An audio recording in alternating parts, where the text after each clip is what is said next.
আসসালামু আলাইকুম। আজকে রান্না করছি দেশি মুরগি। প্রথমে তেলে এলাচ দারচিনি তেজপাতা দিয়ে তারপরে পেঁয়াজ দিয়ে ভেজে নিচ্ছি। পেঁয়াজটা ভালোভাবে একটু ভাজা ভাজা হয়ে গেলে তারপরে দিয়ে দিব লবণ। লবণ দিলে কিন্তু পেঁয়াজটা একদম নরম হয়ে যাবে। স্বাদ মতো লবণ দেওয়ার পর দিয়ে দিচ্ছি আদা রসুন বাটা, আদা রসুন, তারপরে দিলাম জিরা বাটা। এগুলো দিয়ে ভালোভাবে ভাজা ভাজা করে নিতে হবে। মশলাটার গন্ধটা যেন কাঁচা গন্ধটা যেন চলে যায়। এই যে জিরা বাটা দিয়ে দিয়েছি।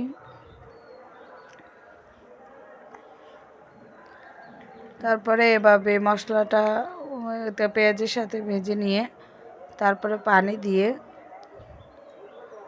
হলুদ গুঁড়ো, মরিচ গুঁড়ো, গরম মশলা গুঁড়ো এগুলো দিয়ে মশলাটাকে ভালোভাবে কষিয়ে নিব।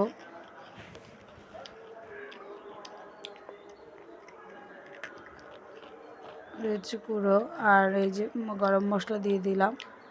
তারপরে ভালোভাবে মশলাটা কষিয়ে মাংসটা ঢেলে দিব।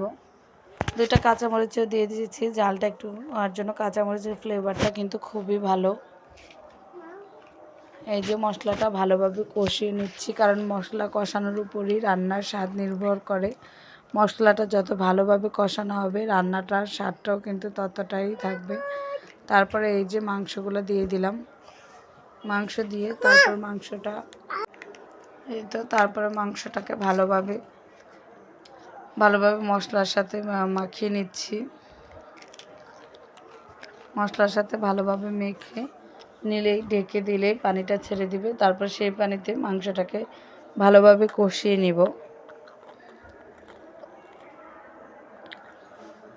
আর ঢেকে রান্না করলে কিন্তু রান্নাটা অনেক মজা হয় এবং খুব তাড়াতাড়ি সিদ্ধ হয়ে যায়। এই যে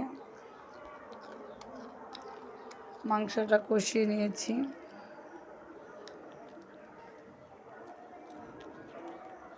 মাংসটা কষিয়ে নেওয়ার পরিমাণ মতো পানি দিয়ে মাংসটাকে ভালোভাবে সিদ্ধ করে নিলেই একদম রেডি হয়ে যাবে মাংস রান্না।